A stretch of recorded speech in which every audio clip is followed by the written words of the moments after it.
Bismillahirrahmanirrahim. Assalamualaikum warahmatullahi ta'ala wabarakatuh. Alhamdulillahirabbil alamin, wassalatu wassalam ala sayyidil mursalin wa ala alihi wa sahbihi wa man tabi'ahum bi ihsanin ila yaumiddin. Nawaitu ta'aluma wa ta'lim wa naf'a wal intifa' wal ifadah wal istifadah wal hatha ala tamassuki bi kitabillahi ta'ala wa sunnati rasulihi wa du'a ilal huda wa dalalata alal khair wa ibtigha'a mardatihi wa qurbihi wa thawabihi subhanahu wa ta'ala. Allahumma faqqihna fid din wa alimna ta'wil. Rabbi shrah li sadri wa yassir li amri wahlul 'uqdatam min lisani yafqahu qawli waj'al li waziran min ahli.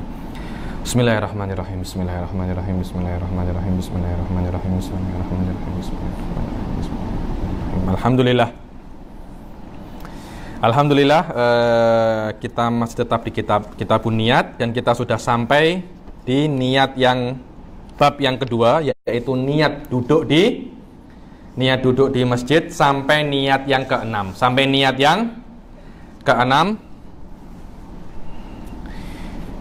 Yaitu niat yang keenam adalah yanwil i'tikaf fil masjid ila hini khurujihi minhu. Setelah kita membaca 5 niat yang sebelumnya, apa saja yang sebelumnya? Niat untuk sholat berjamaah, niat untuk mengikuti Rasul Shallallahu Alaihi Wasallam, niat memperbanyak jumlah orang-orang Muslim, niat yang keempat niat murabatah, dan niat yang kelima adalah niat untuk menjaga segala panca inderanya dari maksiat. Niat yang keenam adalah ketika kita berdiam diri di masjid, kita kena berniat i'tikaf.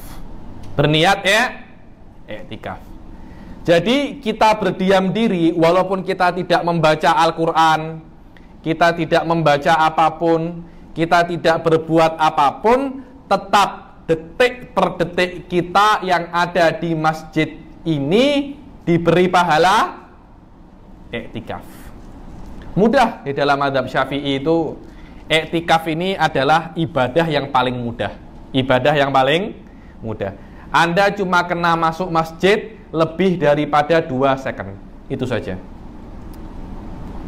Katanya para ulama, i'tikaf itu hanya Anda berdiam diri di masjid lebih lama daripada orang cakap subhanallah.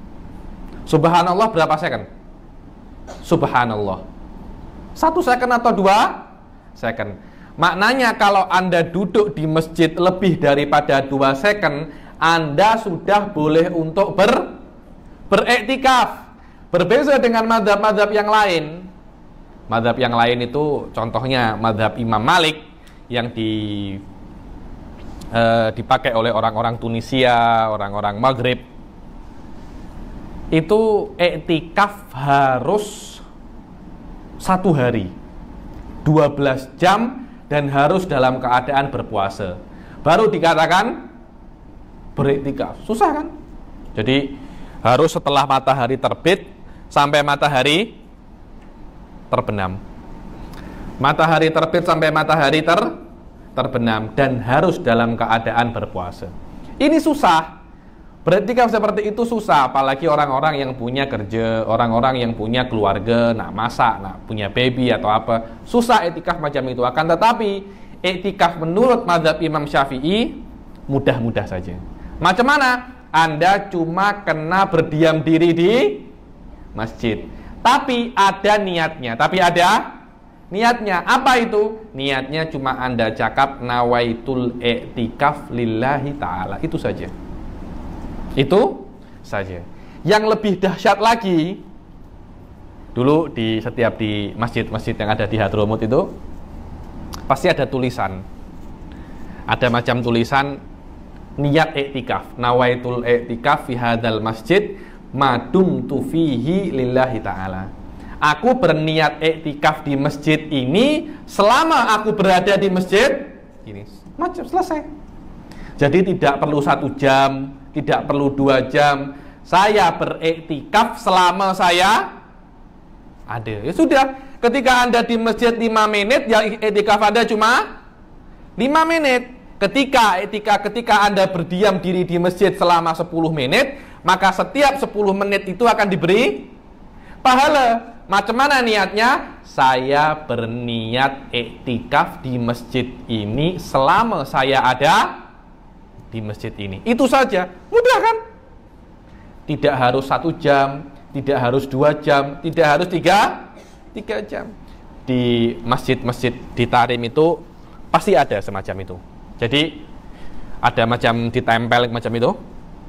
Ditempel, aku berniat nawaitul iktikaf fi hadzal masjid. Aku berniat iktikaf di masjid ini. Jadi ketika Anda baca, otomatis Anda sudah berniat. Otomatis sudah berniat. Itu adalah cara yang paling mudah untuk mendapatkan pahala iktikaf. Macam sekarang ini kita ini sedang berada di masjid. Jangan lupa niat beriktikaf. Akhirnya ketika kita iktikaf mendapat pahala dan belajar pahala asing. Jadi duduk di sini ini kita boleh mendapat banyak pahala. 1 pahala iktikaf, 1 pahala belajar. Jadi minimum kita mendapat 2. Apa yang membedakan niat atau tidak? Kalau yang terlupa niat, sekarang berniat. Macam mana niatnya? Aku berniat iktikaf selama aku berada di masjid ini. Yang lebih dahsyat lagi bukan berniat iktikaf, bernazar iktikaf. Apa? Bernazar. Itu lebih dahsyat lagi itu. Jadi dia bukan niat, tapi dia bernazar. Akhirnya pahala itu akan berubah menjadi pahala wajib, bukan pahala sunnah. Jadi niatnya aku bernazar iktikaf di masjid ini selama aku berada di sini. Jadi selama dia berada di masjid ini, dia diberikan pahala iktikaf yang wajib. Dan berbeza, level pahala iktikaf sunnah lebih kecil daripada pahala iktikaf yang wajib.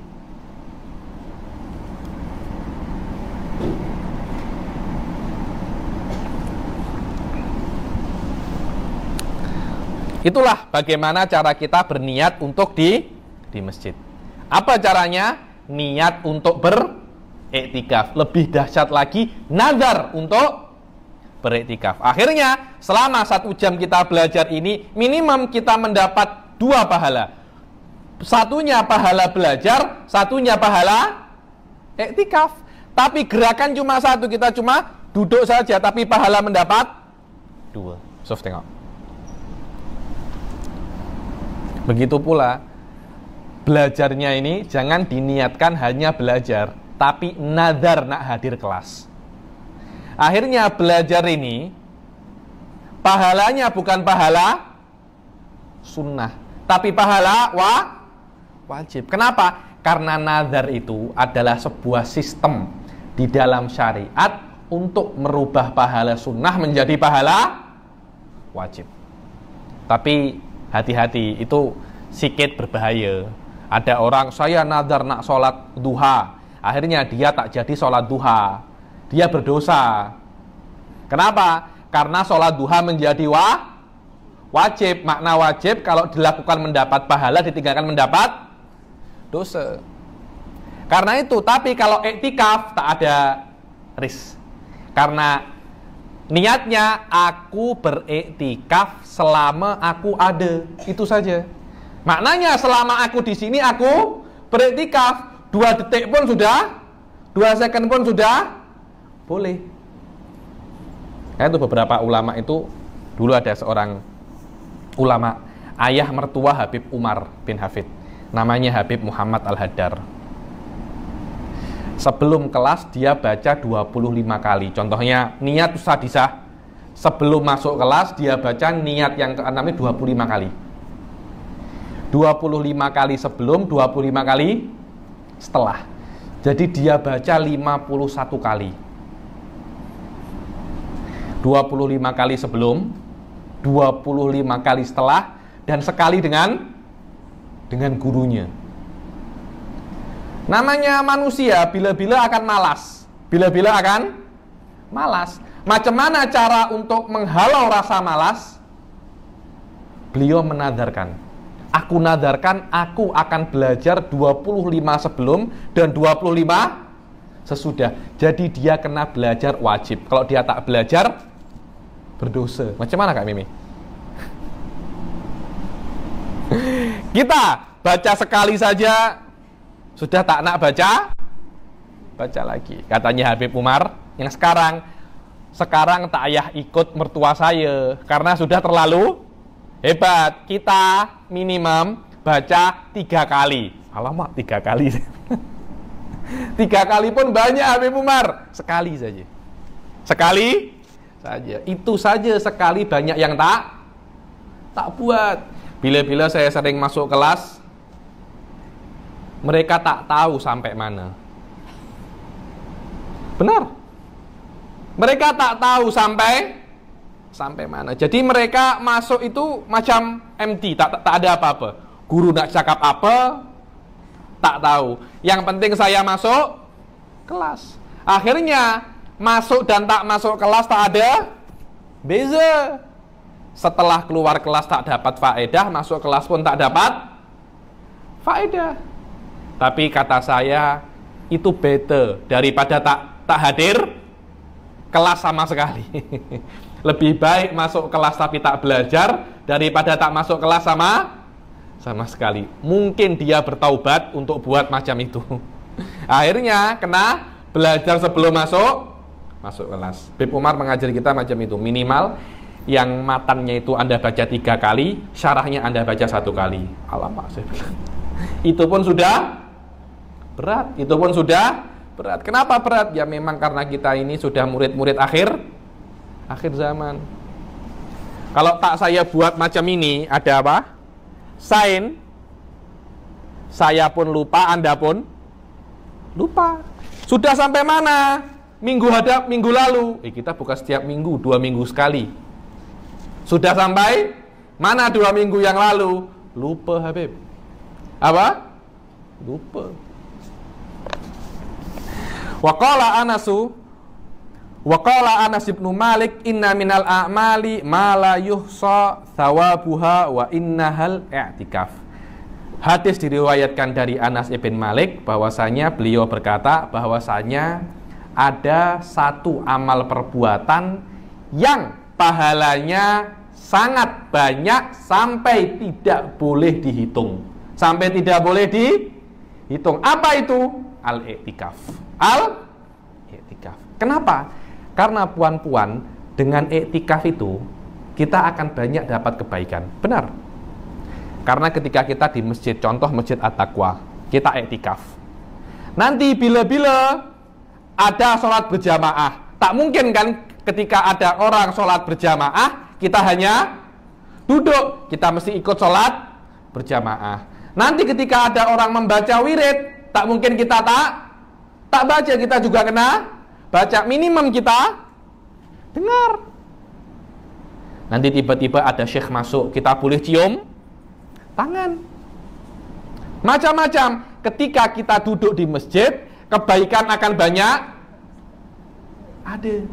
Karena itu kalau Anda duduk di masjid, ada possibility Anda mendapatkan pahala yang sangat banyak.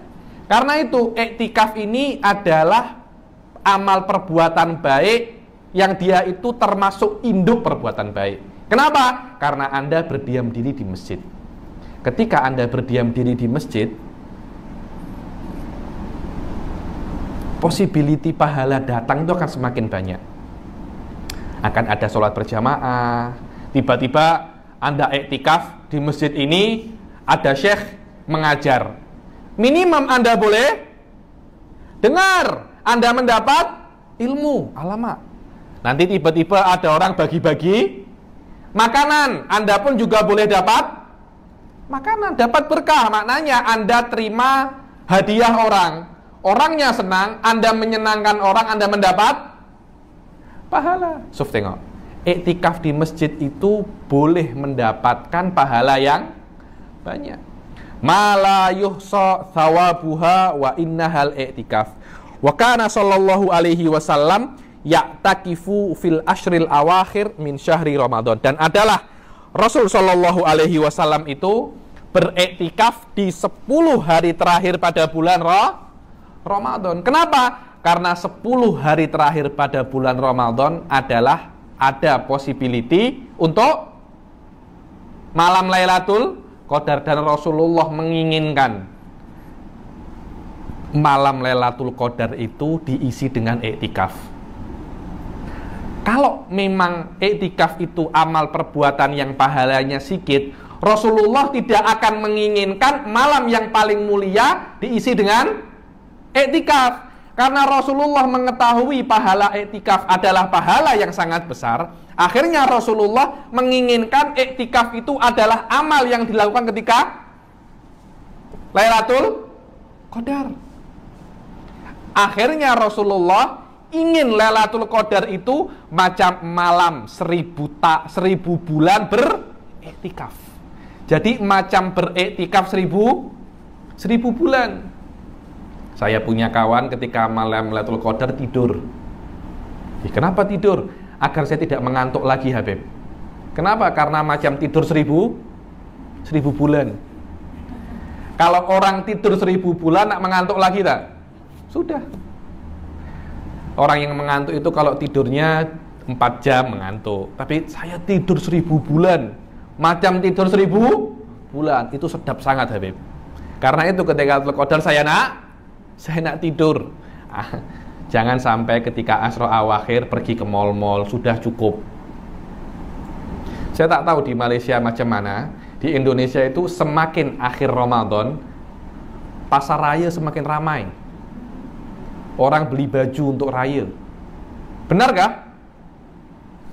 Jangan buat macam itu. Terawih semakin sikit.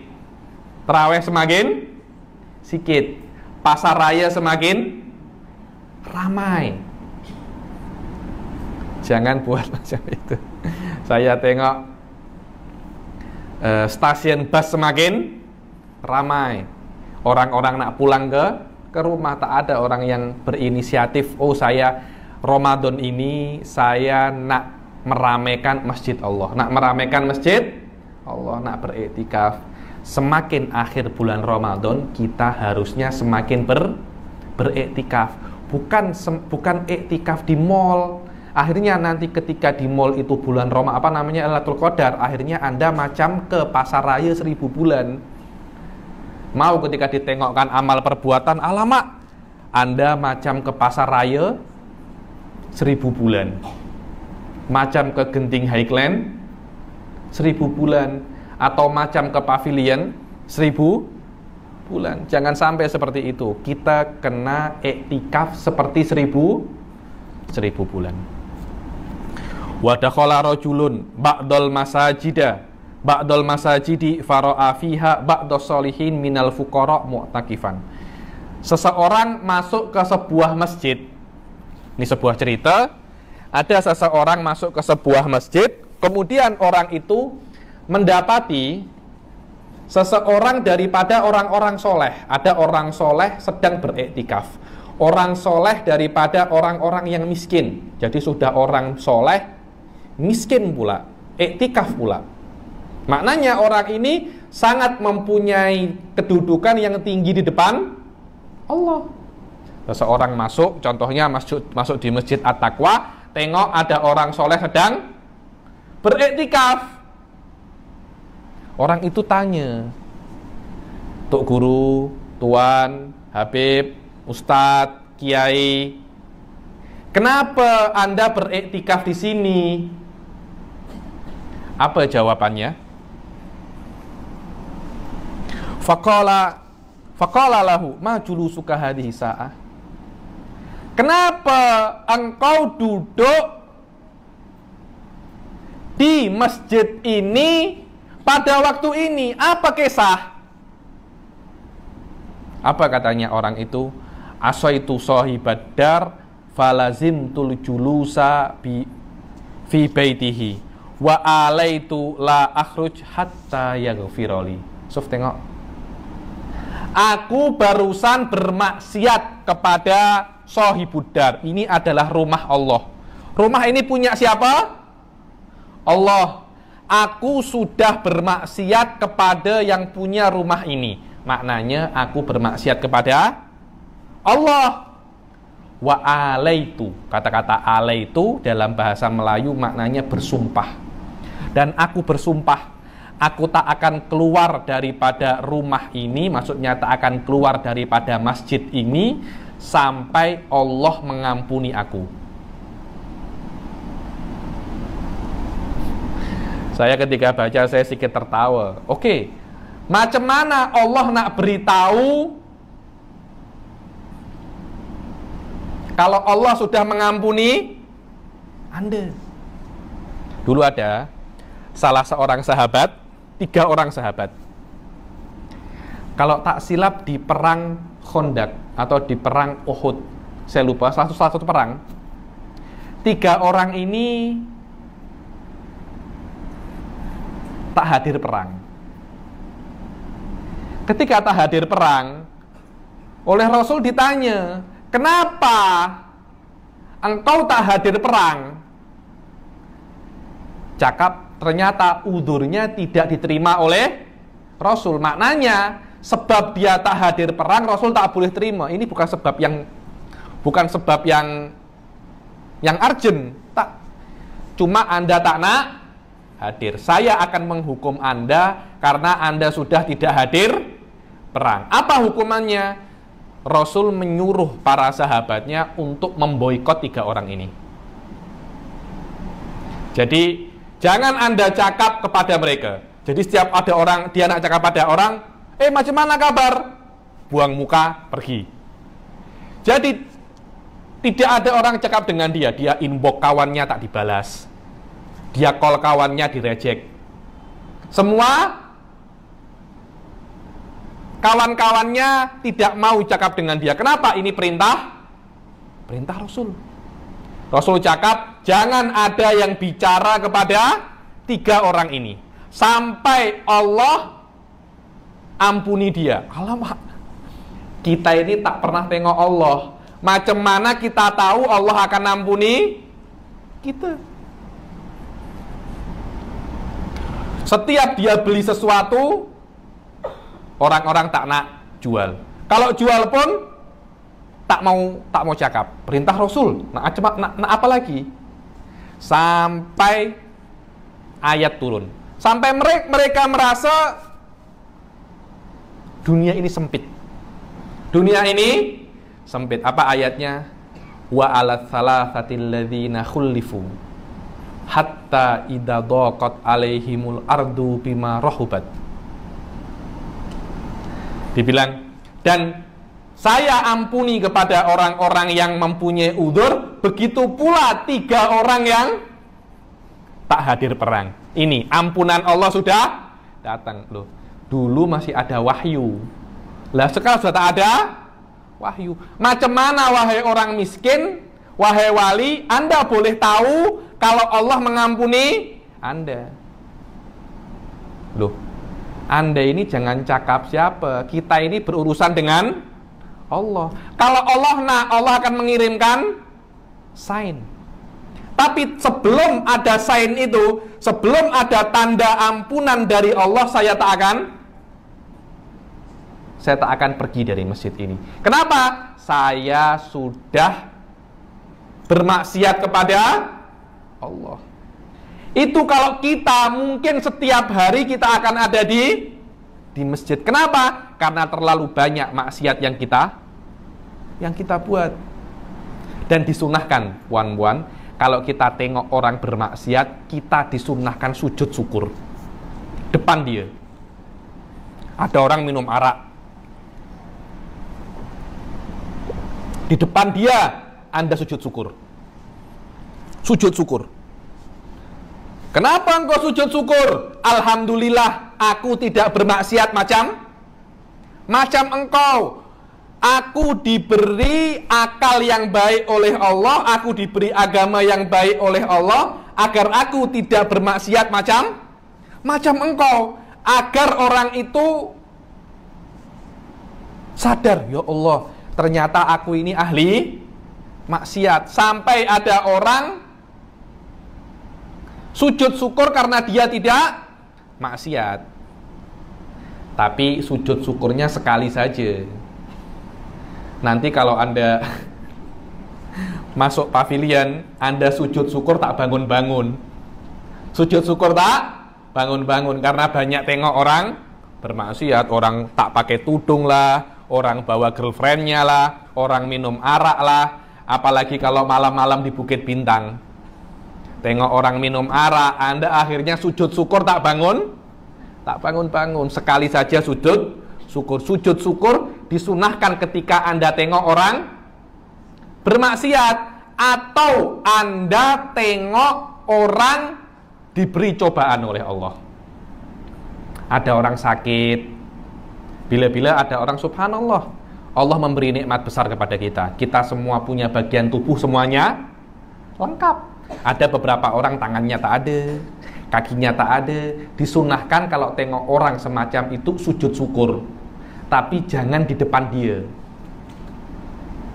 Anda sembunyi, cari kiblat, sujud syukur. Alhamdulillah ya Allah, Engkau berikan aku tubuh yang sempurna. Agar kita ini ingat, tubuh ini adalah pemberian Allah. Kita tak beli, tak ada. Anda tak tengok di Speedmart pun tak akan jual. La 7-Eleven wala 7-Eleven tak ada. Semua ini adalah free pemberian Allah Subhanahu wa ta'ala. Agar kita ingat bahwasanya ini adalah nikmat dari Allah, kita kena sujud syukur. Kita kena sujud syukur. Wa dakhala rajulun akhar ila ba'dil masajid fara'a fakiran mu'takifan. Setelah orang itu masuk masjid, tengok ada orang beriktikaf, ada orang lain masuk masjid lain. Tengok juga orang miskin, solihin, beriktikaf juga. Alamak. Jadi ada dua orang beriktikaf.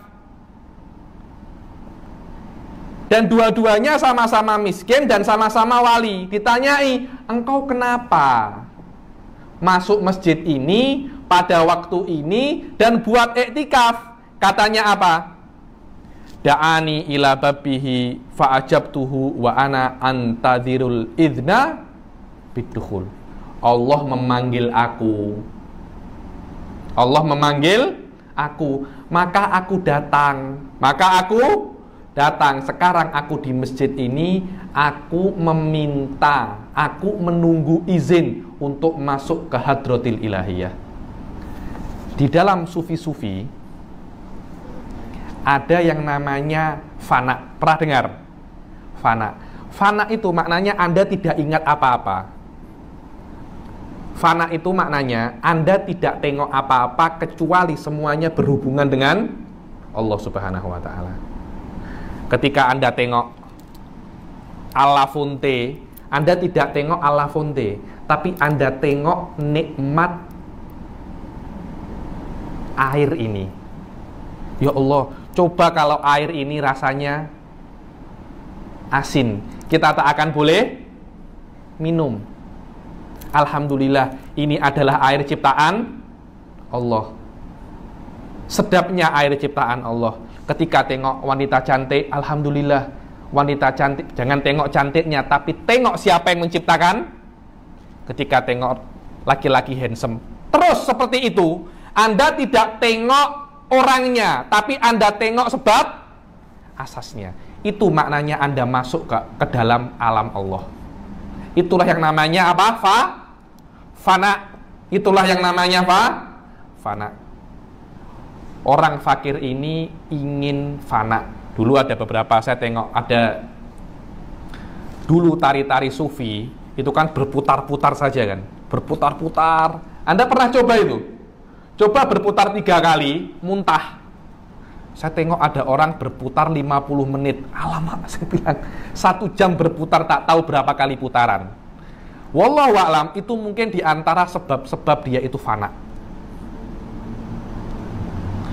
Adanya zikir, ada beberapa orang itu, beberapa thariqah, zikirnya itu sendiri-sendiri. Ada lagi yang zikirnya ada la ilaha illallah Muhammadar Rasulullah, macam itu saja. Ada lagi yang zikirnya dengan musik. Ada kan yang dengan musik. Ada lagi yang dengan rebana. Kenapa? Semua itu untuk mencari kekhusyuan, yang mana kekhusyuan itu boleh mengantar kita kepada fana. Kepada fana. Yang mana fana itu kita tidak tengok apapun kecuali semua yang ada di dunia ini semua adalah ciptaan Allah. Tengok manusia, tak tengok manusianya, bahwasanya ini adalah ciptaan Allah. Kalau ini adalah ciptaan Allah, kita kena menghormati dia, karena ini adalah ciptaan Allah. Ketika tengok ini adalah ciptaan Allah, kita kena menghormati. Jangan dibuang saja. Tidak boleh mubadzir. Kenapa? Karena ini adalah ciptaan Allah. Terus kita tengok seperti itu. Itu adalah makna masuk ke dalam Allah Subhanahu wa ta'ala. Dan orang fakir ini, orang solihin ini menunggu izin. Ya Allah, berilah aku kefanaan. Berilah aku kefanaan. Agar aku tidak tengok manusia, aku hanya tengok Engkau seorang, ya Allah. Jangan aku mengharap nikmat-nikmat dari manusia. Aku hanya mengharap nikmat dari Engkau sahaja. Ada orang, sudah pernah saya ceritakan, Ibrahim bin Adham, yang coba Allah Subhanahu wa ta'ala. Saya nak fana kepada Allah.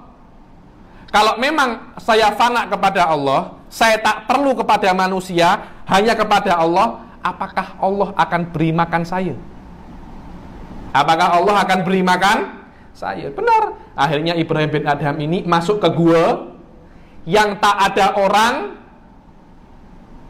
Saya nak coba, ketika saya di sini, saya fana kepada Allah, saya tidak membutuhkan, saya tidak memerlukan selain Allah, bagaimana Allah nak beri makan saya? Benar. Akhirnya Ibrahim bin Adham ini masuk ke gua. Satu hari tak ada yang beri makan. Saya nak mati di sini, tak apa. Saya nak exam. Apakah ketika fana Allah tetap memberi saya makan? Kalau memang fana itu benar, pasti ada jalan untuk memberi saya makan. Benar. Setelah beberapa hari ada orang masuk. Kafilah hujan berteduh di goa. Ketika kafilah itu menyalakan apa? Api. Tengok ada orang. Astagfirullahaladzim. Ini orang apa jin? Kalau orang, kenapa ada di goa? Kalau jin, kenapa kita boleh tampak? Akhirnya diteletak. Oh, ini orang. Tak nak cakap, diberi makan, tak bisa makan. Oh, sakitnya sudah teruk. Sakitnya sudah teruk. Kita kena suapi. Disuapi, mulutnya tak nak buka. Ibrahim bin Adham ingin exam. Kalau saya tak boleh buka mulut, apakah nasi atau makan itu boleh masuk? Akhirnya kafilah itu, alamak, sakitnya sangat teruk, sampai buka mulut pun tak boleh. Kita buka mulut dia secara paksa. Akhirnya orang-orang rame-rame buka mulutnya dan masukkan makannya. Coba tengok. Kalau Allah itu nak, semua pasti boleh terjadi. Setelah hal itu terjadi, Ibrahim bin Adham langsung cakap, wa fis sama'i rizqukum wa ma tu'adun. Dan memang benar, rezekimu ada di langit, bukan di bos-bos Anda, bukan di mana. Itulah hakikat tawakal yang sebenarnya. Kalau kita, level kita bukan level itu. Level kita adalah mubasyaratul asbab. Itu tawakal. Katanya Imam Ghazali, yang namanya tawakal itu kita melakukan sebab yang ada. Nak kenyang, makan. Hubungan antara kenyang dan makan, jadi belum tentu ya, kita makan kita kenyang. Kalau Allah ingin, berapapun kita makan tak akan kenyang. Maknanya sabab, kita tawakal itu kita harus melakukan usaha. hasil terpulang kepada Allah Subhanahu wa ta'ala. Yang nak kenyang, makan. Setelah kita kenyang, setelah kita makan, nanti kenyang terpulang kepada Allah. Nak pas exam kena, belajar. Setelah kita belajar, pas atau tak pas terpulang kepada Allah Subhanahu wa ta'ala. Da'ani ila babihi fa'ajabtuhu fa'ana antadhirul idna bidukhul. Niat yang ketujuh adalah ketika Anda berdiam diri di masjid, Anda semestinya dan sebaiknya berniat untuk mendengarkan majelis ilmu. Yanwi istima' al-ilm in ittafaqalahu dzalik. Sebenarnya saya tak ada niat untuk belajar, saya cuma niat beriktikaf saja. Tapi kalau memang ada accident di situ, kebetulan ada majelis ilmu, saya nak join. Dia tak nak hadir majelis ilmu, dia tak tahu kalau hari itu ada majelis ilmu. Dia cuma cakap saya nak iktikaf, kalau ada majelis ilmu saya nak join. Anda sudah mendapatkan pahala join majelis ilmu, walaupun tak ada majelis ilmu. Kenapa? Karena Anda mendapat pahala niat. Itulah yang dikatakan niat seorang mukmin lebih baik daripada perbuatannya. Anda tidak hadir majelis ilmu, tapi Anda mendapat pahala majelis ilmu. Kenapa? Karena Anda dari awal Anda niat kalau ada majelis ilmu Anda nak join. Kalau ada itu belum tentu ada, Puan. Kalau ada saya join, ternyata tidak ada, saya tak join. Macam mana nak join? Tidak ada. Tapi apakah ketika tidak ada majelis taklim, ketika saya beriktikaf, saya tidak mendapatkan pahala hadir majelis taklim? Tak, Anda dapat. Dapat. Kenapa? Karena memang dari awal Anda niat kalau ada majelis taklim saya akan dengar. Tengok.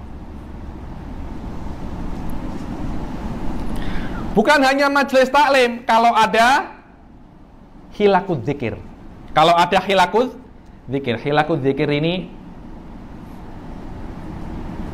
tak tahu di Melayu macam mana ya di Malaysia. Orang kalau berzikir berjamaah itu posisinya macam mana? Berputar, membuat lingkaran apa? Macam mana?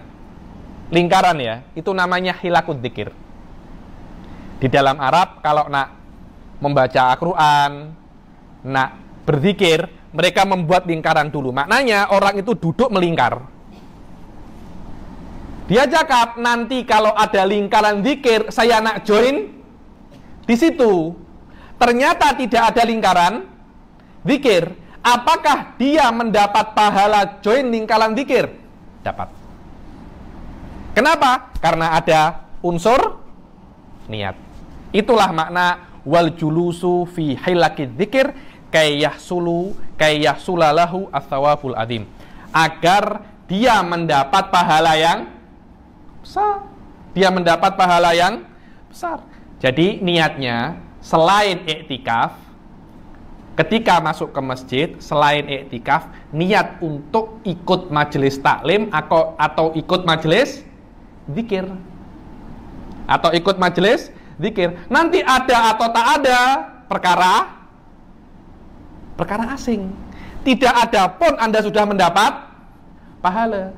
Tapi kalau ada Anda kena ikut, itu saja. Macam ada orang iktikaf di sini, dia tak tahu kalau ada kelas kitabun niat. Dia hanya berniat kalau ada kelas saya nak join. Ternyata ada kelas, dia join. Dia mendapat pahala ikut kelas dan juga mendapat pahala beriktikaf. Itulah, dengan cara ini saya kira terutama di masjid ini pahalanya sangat banyak sekali. Di sini saja sudah ada 7. Belum ketika kita pergi ke masjid ada 8. 7 tambah 8 berapa? 15. Jadi kita tidak pulang dari masjid kecuali kita mendapatkan 15 pahala. Yang mana sebelum-sebelumnya cuma mendapat 2. Pergi dan duduk di masjid. Sekarang mendapat berapa? 15. Ini saya bilang revolution. Revolution pahala. Revolution pahala. Kama jaa fil khabari anin Nabi sallallahu alaihi wasallam annahu qol, seperti ada hadis dari Rasul sallallahu alaihi wasallam yang mengatakan, man ghada ilal masjidi yadhkurullaha, man ghada ilal masjidi yadhkurullaha au yadhkuru rabbahu kana kal mujahidi fi sabilillah. Barang siapa pergi ke masjid untuk berzikir kepada Allah atau berzikir kepada Tuhannya, maka dia macam orang yang pergi fi sabilillah. Fi sabilillah. Puan-puan, jangan dikira berzikir itu hanya Anda membaca subhanallah atau hadir maulid atau membaca wirid. Zikir itu bukan itu. Zikir itu adalah kita mengetahui halal dan haram. Majelis yang disebutkan tentang perkara halal dan haram, itulah yang namanya majelis zikir. Majelis di mana kita berzikir itu bukan hanya itu majelis zikir. Ada orang sekarang itu beranggapan bahwasanya majelis zikir itu adalah majelis yang ada zikirnya. Bukan itu. Itu adalah pemahaman yang salah. Majelis zikir itu maknanya sangat luas sekali. Katanya Ibn Abbas, majelis zikir adalah majelis yang disebutkan di dalamnya itu perkara yang halal dan haram. Itulah yang namanya majelis zikir. Dengan kata lain, majelis zikir adalah majelis taklim. Yang di sana dibaca ilmu, yang di sana dibaca kitab, itulah majelis zikir. Majelis di mana kita membaca subhanallah walhamdulillah wala ilaha illallah wallahu akbar adalah majelis zikir yang lebih rendah daripada majelis taklim. Majelis taklim itu adalah representasi majelis zikir yang paling tinggi. Karena dengan belajar Anda mengingat Allah dan Anda mengingatkan orang lain terhadap Allah. Ketika Anda mendapat ilmu, Anda boleh mengingatkan orang lain kan? Maknanya Anda boleh mengajari orang lain. Ketika Anda mengetahui apa saja niat-niat untuk duduk di masjid, Anda boleh mengajari orang lain. Akhirnya orang lain itu senang ke masjid.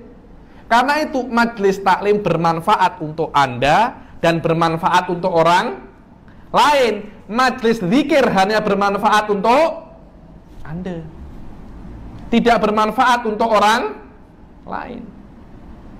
Karena itu majelis taklim lebih afdol daripada majelis zikir. Bukan maksud saya jangan hadir majelis zikir, tapi kalau ada bertembung antara majelis taklim dan majelis zikir, Anda kena hadir majelis taklim. Yang lebih afdol lagi majelis taklim yang ada zikirnya. Majelis taklim yang ada zikirnya banyak kan?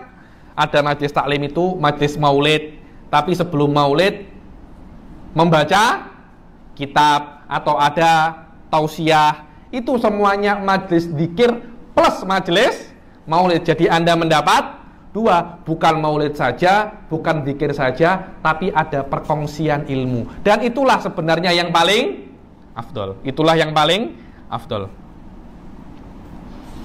Barang siapa pergi ke masjid untuk berzikir kepada Allah atau berzikir kepada Tuhannya, maknanya untuk belajar atau untuk berzikir, maka dia itu seperti mujahid fi sabilillah. Wa qala sallallahu alaihi wasallam kun aliman au muta'alliman, au mustami'an, au muhibban, wala takunil khamisa fatahlak, katanya Rasulullah sallallahu alaihi wasallam. Wahai orang-orang mukmin, jadilah kalian orang alim. Maknanya belajarlah. Kalau macam mana nak jadi orang alim? Simsalabim enggak? Simsalabim jadi orang alim, atau mungkin gosok-gosok botol keluar jin. Nak jadi apa? Minta apa saya nak jadi orang alim? Tak ada. Nak jadi orang alim kena belajar. Kalau Anda boleh belajar, jadilah orang alim. Kalau belum jadi orang alim, belajarlah muta'alim. Muta'alim itu adalah yang menuntut ilmu. Pertama, kalau punya umur yang masih muda, pandai, kaya, jadilah orang alim. Tak bisa jadi orang alim, mula belajar. Mula belajar. Habib, saya tak kuat untuk belajar. Saya tengok beberapa orang itu macam itu. Otaknya sudah hang dan blank. Ada supervisor saya cakap, satu orang tua, umurnya 60 tahun, ambil PhD. Ada kitab namanya Raddul Muhtar ala Durril Mukhtar. Yang pertama pakai hak, yang kedua pakai kho. Muhtar, yang kedua mukhtar. Orang tua ini tersilap terus. Yang pertama pakai kho, yang kedua pakai hak, atau dua-duanya pakai kho. Berkali-kali. Akhirnya sampai musyrif ini, supervisor ini give up. Saya give up, yakni sesuatu yang mudah seperti ini saja Anda tak boleh paham. Saya give up. Ada beberapa orang semacam itu memang. Untuk belajar tak boleh. Kalau Anda tak boleh belajar, hadir dan dengar saja. Hadir dan dengar saja. Dengar pun tak boleh. Ya Allah ya Habib, dengar pun saya tak boleh Habib. Busy Habib. Anak saya 11. Satu diam, yang satu menangis. Macam mana 11? Iya, anak saya punya tim sepak bola Habib 11. Terus macam mana kalau saya tak boleh jadi orang alim? Belajar pun tak boleh, dengar pun tak boleh. Jadilah yang cinta dengan ilmu. Ketika tengok thalabatul ilm, cinta. Masya Allah, terima kasih. Saya tengok Anda ini, hati saya tenang. Dia hanya cinta kepada penuntut ilmu. Dulu ada seorang mak-mak juga, dia cinta terhadap penuntut ilmu, sampai dia mempunyai niat untuk menikah dengan penuntut ilmu. Sampai ada orang tua umur 60 tahun, perempuan ini masih muda, umur 20 tahun, cakap, saya nak menikah dengan Anda. Kenapa? Saya ingin menjadi istri penuntut ilmu. Untung maknya halang, tak boleh. Anda kena cari laki-laki yang muda juga, tak boleh laki-laki yang tua. Akhirnya wanita ini menyesal, kenapa saya tidak bisa menikah dengan penuntut ilmu. Akhirnya dia buat anaknya menjadi penuntut ilmu. Suaminya bukan penuntut ilmu, suaminya pure bisnis. Saya tahu suaminya pure bisnis, tapi laki-laki perempuan ini dia macam apa? Menyesal. Saya sudah bodoh, Al-Quran pun baca tak boleh lancar, suami saya pun bukan penuntut ilmu, tapi saya tidak give up. Saya akan jadikan anak saya penuntut ilmu. Minimum itu. Kalau tak alim, jadi penuntut ilmu. Kalau tak jadi penuntut ilmu, jadilah orang yang sering dengar majelis taklim. Kalau tak macam itu, jadilah orang yang cinta kepada ilmu. Katanya Rasulullah, jangan jadi kelompok kelima. Apa itu kelompok kelima? Orang yang benci terhadap ilmu. Jangan jadi yang kelima, Anda akan hancur. Apa itu yang kelima? Bukan orang alim, bukan penuntut ilmu, bukan yang sering mendengar orang majelis taklim, tidak cinta ilmu pula. Apa itu maknanya? Orang benci dengan penuntut ilmu. Setiap tengok penuntut ilmu, ini pasti tak ada uang.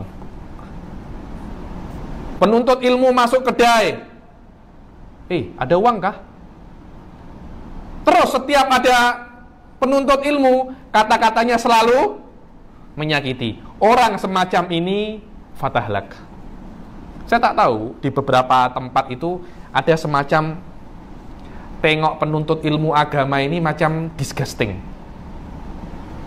Itu benar. Punya anak-anak pandai, jangan masuk pondok. Nak jadi apa? Tak ada sijil. Tak ada sijil. Anda pandai, Anda kena masuk perobatan, Anda kena masuk politik. Nanti ada satu anaknya bodoh, nakal, tak boleh diatur, Anda kena ke pesantren. Letak di tok guru. Akhirnya pondok pesantren itu bukan tempat penuntut ilmu, tempat untuk mendidik anak-anak nakal. Loh, benar apa tak? Saya tak tahu di Malaysia macam itu pula kah? Di Indonesia banyak macam itu. Pondok pesantren hanya untuk orang yang nakal. Nakal itu apa saya cakap? Nakal ya cakapnya ya. Nakal itu tak baik lah. Dan itu banyak. Itu banyak saya temukan. Saya tak cakap semua, tapi banyak yang seperti itu. Akhirnya pondok pesantren itu bukan untuk menuntut ilmu. Dia tak suka ilmu. Saya cuma ingin anak saya baik saja. Anda menjadi golongan yang kelima macam itu. Anda menjadi golongan yang kelima. Yang benar, bawa anak Anda yang paling pandai ke pesantren, agar dia boleh untuk membenarkan dan memperbaiki agama, untuk menolong agama.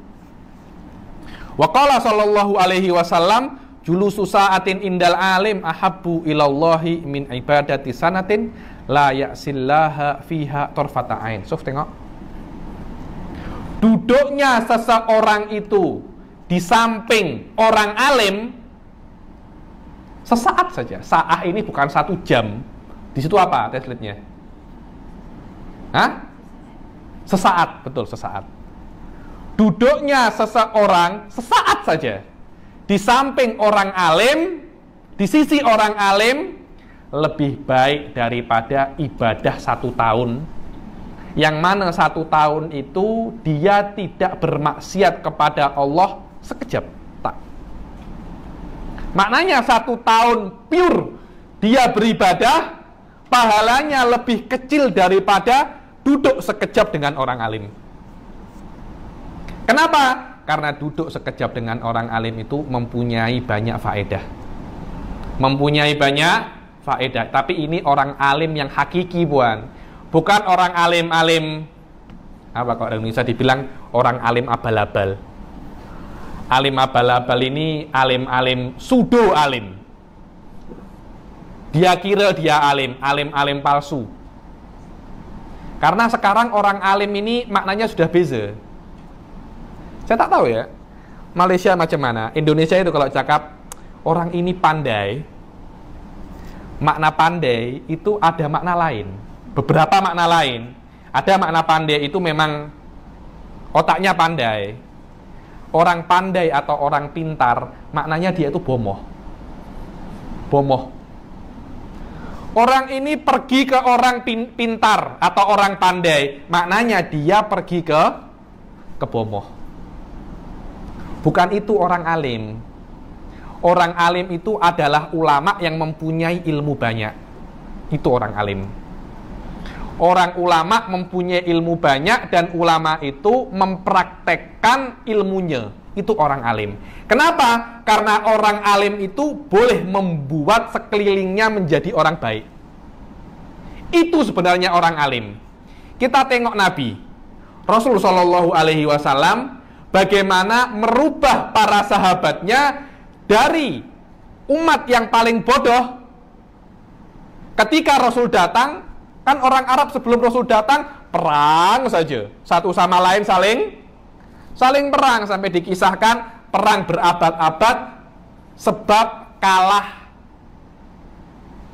keledai race. Ada balapan kedai, kalah, tak terima, perang berabad-abad. Ketika Rasul datang, sahabatnya itu dirubah menjadi guru-guru dunia, cikgu-cikgu dunia. Itu orang alim itu semacam itu, Puan. Orang alim itu adalah orang yang boleh membuat sekelilingnya itu menjadi lebih baik. Kalau Anda duduk di samping orang semacam ini sesaat saja cukup. Karena itu para habaib itu walaupun mereka sudah tua, subhanallah, saya tak tahu ya macam mana adat negara-negara lain. Cuma di Arab itu, di Hadramut, kalau ada habaib sudah tua, umur sudah 90 tahun, sudah tak nak cakap lagi. Para habaib itu kalau sudah umurnya tua, banyak dari mereka yang tak cakap, diam saja, diam. Walaupun mereka itu diam, mereka setiap asar duduk di masjid. Tengok nanti ada murid-murid buat lingkaran, semua baca kitab masing-masing. Saya tanya, kenapa Anda baca kitab?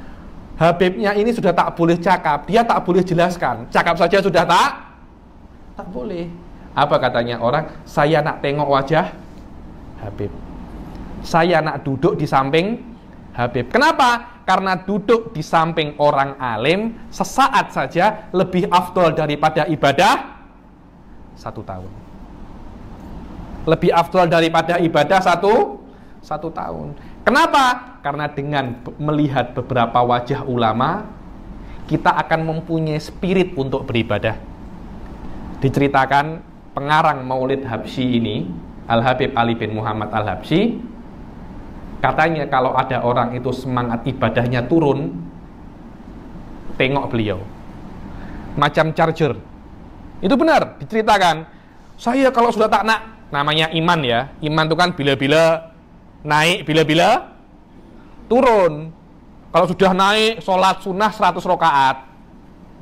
Kalau sudah turun, sholat zuhur pun di waktu maghrib. Kenapa imannya turun? Sudah, semangatnya naik, 1 minggu kuat. Nanti 1 minggu yang akan datang, tengok lagi. Oh, recharge.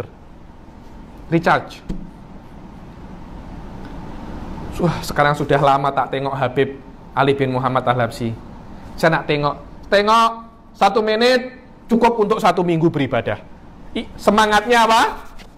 Kuat. Nanti setelah 1 minggu baterainya habis, cas lagi, tengok lagi, terus semacam itu. Itulah al-alim al-hakiki. Itulah alim hakiki yang boleh melihat, yang boleh membuat orang yang ada di sampingnya itu semakin baik. Bukan orang yang membuat orang-orang di sampingnya itu semakin rusak. Ada orang alim membuat orang Allah saja. Itu bukan orang alim. Itu mengklaim dirinya orang alim. Orang alim adalah orang yang bisa merubah orang sekelilingnya menjadi orang baik. Itulah, dan semakin alim orang tersebut, yang dia rubah akan semakin besar. Tengok, Rasul merubah 1 generasi menjadi orang yang paling mulia. Para sahabat merubah generasi setelahnya menjadi tabi'in, merubah Malaysia menjadi negara Islam. Itulah orang alim hakiki. Di Indonesia ada yang namanya Wali Songo, Wali 9. Dulu Indonesia ini 95% Hindu. Wali 9 ini membuat menjadi 95% Islam. Maknanya dia membuat orang-orang sekelilingnya menjadi lebih baik. Semakin tinggi kewalian dan kealiman orang tersebut, semakin besar efeknya kepada orang-orang samping. Karena itu, puan-puan, kalau nak tengok siapa itu orang alim, tengok orang sekelilingnya. Habib, saya nak cari guru. Macam mana saya nak tengok guru? Tengok orang sekeliling. Oh, saya nak berguru dengan Habib Fulan. Sekejap. Jangan sebab kata Habib, Anda nak berguru. Anda tengok siapa? Di samping dia.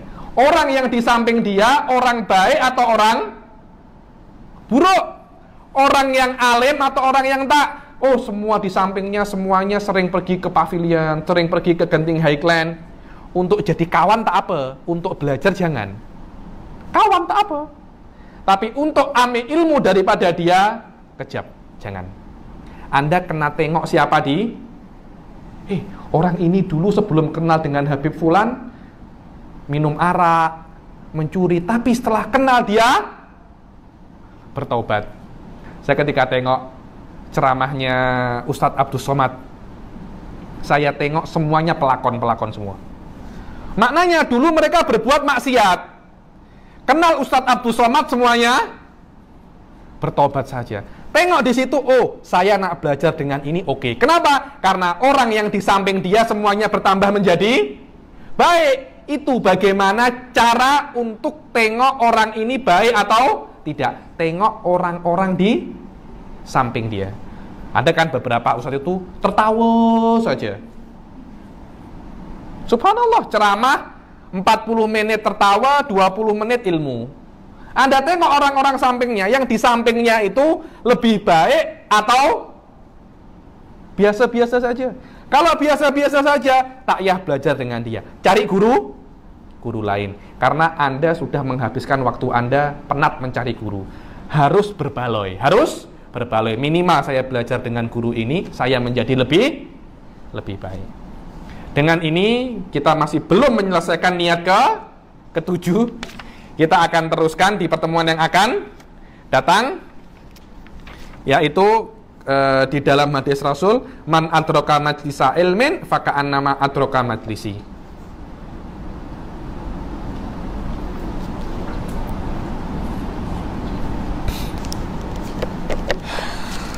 Karena pembahasan majelis ilmu itu pembahasan yang sangat panjang dan faedahnya sangat besar. Karena itu saya motivate untuk banyak hadir majelis ilmu. Jangan cuma majelis dzikir atau majelis maulid, tapi banyak hadir majelis ilmu. Karena majelis ilmu lebih afdol daripada majelis dzikir. Mungkin banyak orang tak suka dengan cakap saya, tapi inilah kenyataan. Majelis ilmu lebih. Dulu saya mempunyai guru, ini benar, guru saya ini sedikit pelik dia ini. Saya tak kira orang macam dia itu ada di dunia. Benar. Orangnya warok, sangat-sangat warok sekali. Dan tidak pernah menyia-nyiakan ilmu.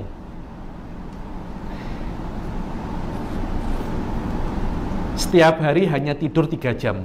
Umur 70 tahun. Tidur 3 jam malam, 1 jam pagi. Itu saja tidurnya. Setiap hari bangun sebelum subuh. Jangan sebelum subuh macam Malaysia. Malaysia bangun pukul 5.30 pun sebelum subuh. Di Hadramut sebelum subuh itu pukul 4 pagi. Pukul 4 pagi itu sebelum subuh. Setiap hari bangun pukul 4 pagi, wirid, zikir, semuanya itu. Dia menasihati saya, Zainal Abidin, ya Syekh, jangan terlalu banyak hadir majelis maulid. Kalau boleh 1 bulan 1 kali saja. Anda kena banyak hadir majelis taklim. Kena banyak hadir majelis taklim. Kenapa? Karena majelis taklim itu lebih afdol daripada majelis maulid. Kalau Anda nak hadir setiap minggu, jangan hadir sampai selesai. Sampai mahalul qiyam yang berdiri itu, kemudian pergi. Manfaatkan untuk banyak hadir majelis taklim. Tapi kalau majelis maulid ada majelis taklimnya, itu yang paling best. Itu yang paling best. Kenapa? Karena majelis taklim itu bermanfaat untuk Anda dan bermanfaat untuk orang lain. Semoga dengan ini kita boleh memahami ilmu-ilmu yang diberikan oleh Habib Sa'ad, dan semoga kitab ini kita jadikan pegangan kita pada di dunia ini dan menjadi berkah kita pada hari kiamat, dan dijadikan majlis taklim semacam ini terus ada di Masjid At-Taqwa ini, dan kita terus diberi taufik untuk hadir majlis-majlis taklim, majlis-majlis zikir, dan majlis-majlis yang terus membagi warisan Rasulullah sallallahu alaihi wasallam. Allahumma ja'al hadza jam'an marhuma wa tafarruqana min ba'dihi tafarruqan ma'suma wa taj'al fina wa la minna syaqiyan wa la mahruma. Allahumma la tada' lana dhanban illa ghafartah wa la syaqiyan illa as'atah wa la dhaliman illa hadaitah wa la matuman illa nasartah wa la hajatan min hawaijid dunya illa laka fiha ridha wa nafiha salah ya rabbal alamin. Rabbana arinal haqqa haqqan warzuqna tiba'ah wa arinal batila batila warzuqna tinabah. Rabbana atina fid dunya hasanah wa fil akhirati hasanah wa qina adzabannar. Wa sallallahu ala sayyidina Muhammadin wa ala alihi wa sahbihi wa sallam wa ala hadhihi niyyah wa ala kulli niyatin shalihah wa ala ma wa aslafuna shalihun wa ila hadratin Nabi Muhammad sallallahu alaihi wasallam. Al-Fatihah. A'udzu billahi minasyaitonir rajim. Bismillahirrahmanirrahim. Alhamdulillahirabbil alamin. Na'budu wa iyyaka nasta'in. Ihdinas siratal mustaqim siratal ladzina an'amta 'alaihim ghairil maghdubi 'alaihim waladdallin.